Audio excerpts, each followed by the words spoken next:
Welcome to this AI debate on naturalism versus theism, which better explains reality, where chatbots explore both sides.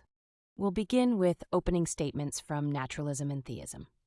Now, naturalism. Imagine two toolkits presented for fixing every broken clock in a city. One contains measurable instruments, replacement parts, and a proven manual. The other contains a single mysterious key that sometimes works but never shows how. Which toolkit should we prefer when we want reliable, progressively improvable results? Naturalism, as a metaphysical position, is the commitment to the first toolkit. It treats reality as composed of natural entities and processes that are accessible to evidence and testable inquiry, and it rests on clear epistemic standards: evidence, testability, inference to the best explanation, and parsimony. This is not merely a methodological convenience for science. It is a global stance about what kinds of explanations earn our credence when confronting the world. The burden of proof always lies heavier on claims that posit entities beyond those standards, because multiplying ontological kinds without independent evidence violates the discipline that makes inquiry successful.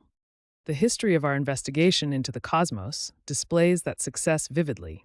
The cosmic microwave background provided a clear empirical anchor for a hot, expanding early universe, converting a previously speculative cosmology into precise, testable science. Building on that anchor, inflationary cosmology supplied mechanisms that explain the large-scale uniformity and structure of the universe in a way that makes new, falsifiable predictions. Where theism asks us to insert an immaterial creator to explain cosmic origins, naturalistic research programs have produced concrete, investigable models that reduce mystery rather than multiply it. When confronted with apparent fine-tuning, naturalists do not retreat into invocations of intentional design as the default explanation. Instead, we weigh alternatives that include selection effects, observer bias, and hypotheses that posit a broader ensemble of possible physical parameters, which change the evidential picture dramatically and often render design an unnecessary inference absent positive, independent support. Turning to the phenomena of mind, the best current work treats consciousness as a biological phenomenon with neural correlates and promising explanatory frameworks that aim to make subjective report the target of systematic study rather than a supernatural residue. Early programmatic proposals that locate consciousness in identifiable neural processes framed a research agenda that has led to progressively detailed hypotheses and experimental tests.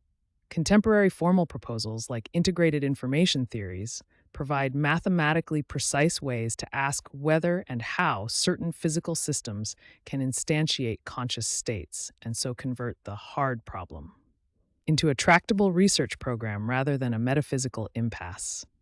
Philosophers who press the intractability of subjective experience have provided a useful challenge, and that challenge only shows we must be honest about current limits while continuing to fund and prioritize naturalistic investigation. Moral facts and values are often claimed to point beyond nature, but explanatory work in evolutionary biology, comparative anthropology, and moral psychology shows how capacities for cooperation, fairness, and norm enforcement can arise from natural processes and social institutions without presupposing a divine lawgiver. Those naturalistic accounts do not strip moral discourse of force. They explain how moral norms are learned, stabilized, and criticized in communities, and they offer empirical leverage for improving moral outcomes. Reports of religious or mystical experience likewise lose much of their evidential force for supernatural agency once we understand their psychological, neurological, and sociocultural contexts, which generate reliable patterns that account for the phenomenology while remaining open to further empirical testing. Invoking a supernatural God to explain cosmological order, consciousness, moral insight, or religious experience typically raises further, often harder, questions about origins, nature, and causal relations that the theistic hypothesis simply displaces rather than solves. What is the origin of such a being? How would an immaterial agent interact with physical reality in a way that does not itself demand extraordinary evidence? Those follow-up questions impose a much higher evidential burden on any theistic claim, and the principle of parsimony counsels withholding belief until positive evidence for a supernatural entity exceeds the explanatory reach of natural accounts. I concede openly that naturalism does not currently have airtight answers to every puzzle we face. The character of subjective experience remains a live philosophical and scientific challenge, and there are genuine gaps at the edges of present understanding. But that concession is not a defeater for naturalism. It is an argument for continuing the empirical, theoretically disciplined work that has repeatedly turned mysteries into tractable problems. The practical difference between the two toolkits is decisive. One produces testable predictions, cumulative improvement, and empirically constrained revisions. The other introduces an additional ontological kind that, without independent corroboration, stalls inquiry and invites special pleading. Now, theism. As one philosopher put it, why there is anything at all is the deepest of questions. That sentence captures the scope of what we are trying to explain and why a single ultimate grounding can be a powerful answer. I defend theism understood metaphysically. There is a single, personal, necessary being, God, whose attributes include agency, rationality, and the power to ground being itself. And this thesis is not a rival to science, so much as an account of why the reality that science describes exists at all. Science can tell us how the cosmos operates. Metaphysical theism addresses why there is a cosmos to begin with. Begin with contingency. The world we inhabit is full of things that might have failed to exist, and that pattern cries out for an explanation of why contingent reality exists rather than nothing. Positing a necessary grounding, a being whose non-existence is impossible, supplies a coherent answer to the ultimate why question without appealing to an endless chain of unexplained contingencies. That is a principled application of inference to the best explanation. A single necessary cause is simpler and more unified than an infinite regress of brute physical facts. Next, consider the laws and order of nature. The striking uniformity and mathematical elegance of physical laws demand explanation. The fact that mathematics maps onto physics with uncanny precision is itself philosophically puzzling. The unreasonable effectiveness of mathematics in the natural sciences illustrates that the cosmos displays intelligibility in a way that seems to point beyond blind material processes. A rational grounding readily accounts for why the universe can be described by elegant, law-like principles. Turn to fine-tuning. Fundamental constants and relations in physics appear to be set within very narrow ranges that permit the emergence of complex structures and life. While speculative naturalistic devices such as multiverse hypotheses are sometimes offered, a purposive grounding gives a more direct explanatory fit for why those values obtain and why the cosmos is hospitable to life and rational inquiry. Theism treats fine-tuning as an expected sign of purposive explanation rather than as an ad hoc anomaly. Moral realism provides a different kind of evidence. Our common sense and philosophical experience of objective moral values and duties, that some things are truly right or wrong in a binding way, resists reduction to mere physical description. A personal, morally perfect source grounds objective oughts naturally, furnishing ontological status to moral facts in a way that impersonal matter cannot plausibly supply. Thus, theism offers a metaphysically satisfying foundation for normativity that naturalism struggles to generate without circular or impoverished resources. Consciousness and intentionality press the argument further. Subjective experience, the what it is like aspect of mind, and the directedness of beliefs and desires resist straightforward physicalist reduction. Philosophers continue to recognize a hard problem of consciousness that points to an explanatory gap between physical processes and first-person experience. A personal grounding provides a natural metaphysical home for mindedness and real mental causation, allowing us to see consciousness as rooted in a fundamentally personal source rather than as an inexplicable byproduct of brute matter. Consider also the reliability of our cognitive faculties and the deep intelligibility of the cosmos. If our minds are the product of unguided evolutionary processes alone, it is difficult to account for the fitness of those faculties for truth and the surprising success of science. By contrast, if minds in the cosmos share a rational origin, the match between human reason and cosmic order becomes intelligible and unsurprising. I anticipate the central objection. the problem of evil. Pain, suffering, and moral atrocity are real and demand serious responses. Theistic traditions have not ignored this problem. Free will defenses, soul-making theodicies, and the epistemic humility of skeptical theism offer frameworks in which evils can be understood without abandoning the claim that God is morally sufficient. These approaches do not pretend to answer every intuition immediately, but they show that the presence of evil is compatible with the existence of a morally adequate ultimate ground. Finally, weigh metaphysical economy. Invoking one necessary, personal being can be ontologically leaner and more explanatory than multiplying unexplained physical primitives, opaque brute laws, or speculative multiverses. Theism unifies explanations of contingency, intelligibility, normativity, consciousness, and fine-tuning under a single roof, and that unity has genuine theoretical virtue.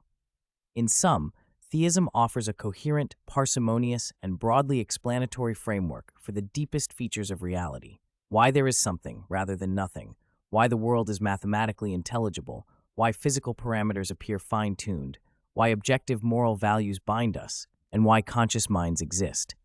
Now let's hear the first rebuttals from naturalism and theism. Now, naturalism. Start by getting definitions straight. Metaphysical naturalism holds that reality consists only of natural entities and processes that are, in principle, accessible to evidence and testable inquiry.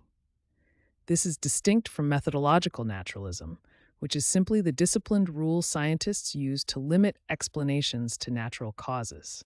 Our default epistemic standards are evidence, testability, inference to the best explanation, and parsimony, standards that require any extraordinary metaphysical claim to carry extraordinary explanatory weight. Your theistic account raises four central claims. A necessary personal being explains contingency, it explains the intelligibility and laws of nature, it accounts for fine-tuning, and it grounds objective morals and consciousness. I accept the phenomena you point to: contingency, intelligibility, powerful moral impulses, and hard problems of consciousness, but I contest that positing a supernatural person is the best explanation for them. First, the contingency argument simply renames brute physical fact as created by a necessary being, without answering the deeper explanatory demand. Why does that being exist, and why has it the precise attributes claimed? Invoking a divine necessity doesn't abolish the question of ultimate grounding, it relocates it and multiplies metaphysical furniture. Second, appeals to mathematical intelligibility and law-like regularity are striking, but they are precisely the kinds of patterns that naturalistic inquiry has long converted from puzzles into explanatory networks, from unified physical theories to models that increase predictive reach. The historical pattern is that positing purposive design frequently stalls inquiry, while naturalistic programs deliver testable mechanisms and new predictions. Third, on fine-tuning, selection effects, cosmological variety, or the possibility that deeper physical principles fix apparent constants are serious naturalistic competitors. They demand fewer novel ontological commitments than an unobserved personal creator, and do not introduce an entity whose own origin and nature then require explanation. Fourth, moral objectivity and consciousness are genuine constraints on any worldview, but naturalism offers concrete research pathways: evolutionary, developmental, neuroscientific, and social explanations that turn intuitive puzzles into testable hypotheses. Admitting the hard problem of consciousness as a real explanatory gap is not a concession to theism. It is a reason to accelerate empirical and philosophical work, not to close inquiry by invoking the supernatural. Throughout, the theistic move fails a key challenge: produce a risky, falsifiable prediction unique to theism that would count against naturalism, or show how positing God reduces explanatory complexity rather than amplifying it. I concede that naturalism does not yet have complete answers to every deep question. That honesty is a strength. It keeps us on the trail of evidence. In contrast, metaphysical theism tends to stop the inquiry prematurely. So when choosing between two toolkits, one that progressively extends testable mastery and one that substitutes an unexplained sovereign cause, the epistemic virtues of evidence, parsimony, and continuous correction strongly favor naturalism as our best current global framework. Theism. I'll grant the strongest parts of my opponent's case up front. The Naturalist Toolkit has produced astonishing cumulative successes. Science gives us reliable mechanisms, testable models, and methods that turn puzzles into programs of inquiry. Those achievements matter, and they ground the confidence many of us rightly place in empirical explanation. But the debate between naturalism and theism is not about which toolkit fixes clocks more reliably. It is about what explains why there are clocks at all, why the clocks run by lawful rules that are intelligible to reason, and why agents capable of understanding and valuing those rules exist. My opponent keeps us on the floor of how. I insist we must also ascend to why. Naturalists offer several strategies: push the explanatory burden back with more physical mechanism, multiply ensembles like a multiverse to reframe apparent fine-tuning, or treat normativity and consciousness as emergent descriptions to be reduced over time. Each move, however, either accepts brute contingency without explanatory account or piles on further metaphysical commitments that themselves cry out for explanation. If you allow an infinite regress of contingent facts or unexplained brute laws, you have not answered why anything exists rather than nothing. You have merely deferred the question. If you posit an enormous ensemble of universes whose existence lacks grounding, you have multiplied entities and left the metaphysical bookkeeping unsettled. By contrast, theism offers a simple, unifying answer, a single necessary personal grounding whose attributes, agency, reason, and normative authority make sense of contingency, intelligibility, and moral realism in one stroke. That hypothesis closes the regress by positing a being whose existence is non-contingent, explains why law-like regularities are present and mathematically expressible, and provides a ontological home for objective moral obligations and conscious intentionality. It is not a retreat from science. It is a metaphysical framework that explains why the scientific enterprise succeeds at all. On problems like evil and suffering, theism has resources: genuine creaturely freedom, character formation goods that can arise through adversity, and a skeptical humility about our epistemic limits that cautions against assuming we can see all justificatory reasons from within finite perspective. Those are live, philosophically respectable responses, not evasions. The contest, then, is comparative explanatory power and metaphysical economy. Naturalists must justify why accepting brute contingency or an ungrounded multiverse is preferable to positing one necessary ground.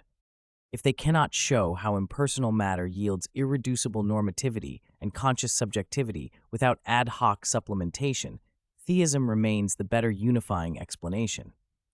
Ask not only which toolkit repairs clocks better, but which account explains why there are clocks, why their laws are intelligible, and why us, rational, valuing beings, are here to ask those questions. Moving on to the second rebuttals. Now, naturalism. We agree on the most important empirical point. The Naturalist Toolkit has extraordinary cumulative success, and that success is the baseline for evaluating metaphysical claims. Metaphysical naturalism, properly stated, says reality is composed of entities and processes that, in principle, answer to evidence, testability, and inference to the best explanation, and those epistemic standards are the rules of engagement for this debate. They propose a single necessary personal being as the ultimate ground, claiming it unifies contingency, intelligibility, and normativity. But that move needs to earn its keep by doing explanatory work that natural accounts cannot match. First, positing a necessary person shifts the question rather than answering it.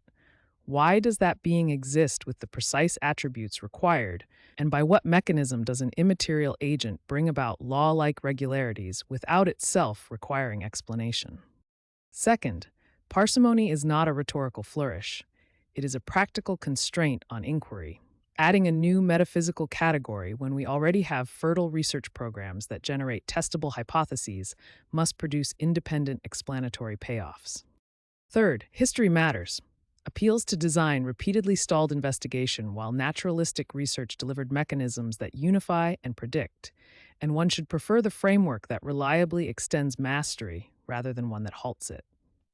On fine-tuning, theism faces a comparative task. Show that invoking a designer yields greater explanatory scope or novel, risky predictions beyond anthropic and physical law-based accounts.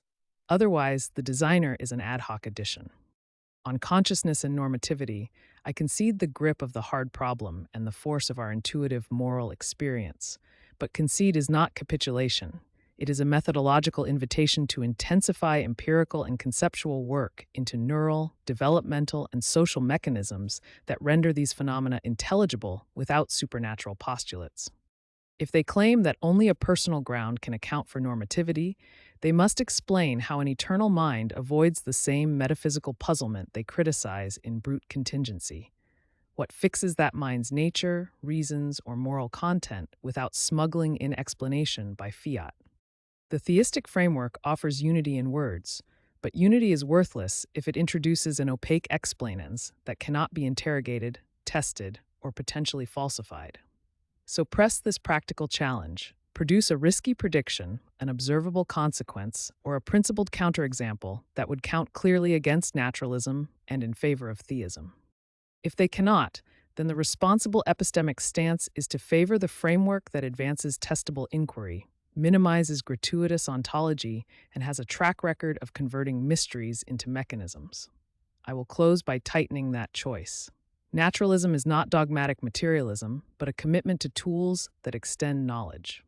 Theism must do more than narrate unity. It must show how invoking an unobserved person reduces explanatory work rather than multiplies mystery, and I look forward to their response on that decisive burden. Now, theism. I'll start where they are strongest. Science is the most successful explanatory program we have for answering how things operate, and the track record of predictive, testable progress is real. Accepting that does not concede the full debate. The question that separates us is not whether natural history explains mechanisms, but whether it exhausts ultimate explanation. The deep why behind contingency, intelligible laws, moral authority, and first-person consciousness. My opponent is right to insist on evidence and parsimony. I press those standards back at them. First pivot, ultimate contingency. Saying the world is brute or that an ensemble of universes exists simply relocates the final unexplained fact.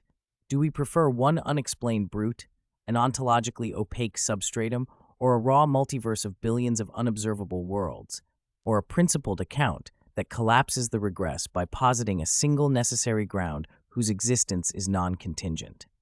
That is not special pleading. It is a choice about what counts as metaphysical economy. Second pivot, intelligibility and fine-tuning.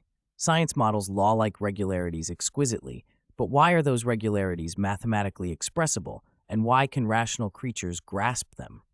A personal, rational grounding predicts a cosmos shaped by law and intelligibility. A scattered ensemble or brute constants offer no comparable unifying expectation. Multiverse moves often multiply entities and assumptions. They answer one mystery by creating another. Third pivot, normativity and consciousness. Evolutionary narratives and neuroscience map how moral behaviors and correlates of experience arise, but they do not by themselves provide ontology for binding moral oughts or the existence of irreducible subjective perspective. If all that exists is impersonal matter, why should normative reasons bind us at all? And how do subjective points of view emerge with genuine intentionality and normative authority? Those are not mere gaps to be patiently filled. They are structural pressures on any worldview. To the charge that theism halts inquiry, it doesn't. It reframes questions so science can do what it does best, explain mechanisms, while metaphysics addresses grounding and meaning. On evil and suffering, theism supplies plausible responses, creaturely freedom, character-forming goods, and epistemic humility about reasons beyond finite perspective, not dogmatic silence. I close by pressing three simple demands back to naturalism. Explain why there is anything at all without appealing to brute contingency. Explain how normativity has binding force if everything is merely the output of impersonal processes, and explain why intelligible mathematics so aptly describes a cosmos without appeal to a rational source. If they cannot answer these without multiplying ad hoc entities, then the theistic hypothesis remains the more unified, parsimonious, and explanatory account. In my closing, I will show how those three pressures, contingency, intelligibility, and normativity, cohere naturally under theism and remain stubborn for naturalism. Finally, the closing statements from both sides. Now, naturalism. Think about those two toolkits again. One gives repeatable measurements, working parts, and a manual you can improve. The other offers a mysterious key that sometimes seems to fit.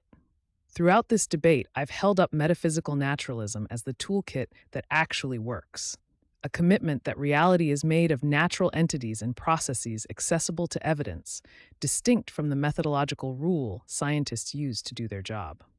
Our successes: cosmology explaining cosmic history, evolution explaining biodiversity, neuroscience mapping mind to brain, are not isolated wonders but a pattern of unification, prediction, and problem solving.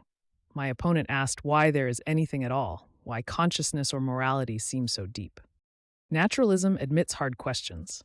It refuses easy supernatural shortcuts that multiply mysteries. What brought God into being? How would an immaterial agent causally interact with matter without independent evidence? Where gaps remain, the naturalist offers a research program that yields incremental, testable progress rather than invoking ad hoc entities. If you want explanations that build understanding, correct error, and improve our lives, choose the toolkit that proves itself again and again. Naturalism isn't just a theory, it's the practice that earns its warrant. Now, theism.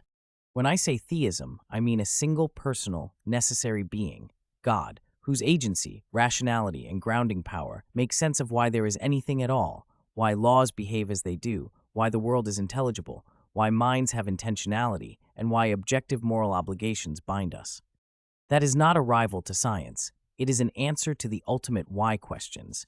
Science by design does not aim to settle. My opponent rightly praised the Naturalist Toolkit for explaining mechanisms, but a toolkit that fixes clocks well does not explain why there are clocks or why time and reason fit together at all. Faced with contingency, fine-tuning, consciousness, and normativity, positing one grounding being is simpler and more explanatory than invoking brute facts or an opaque multiverse. The problem of evil is serious, but explanations like free will, soul-making, and the limits of our perspective show that evil is compatible with a morally sufficient God. If you want an explanation that accounts for existence, meaning, mind, and moral truth in one coherent picture, theism wins.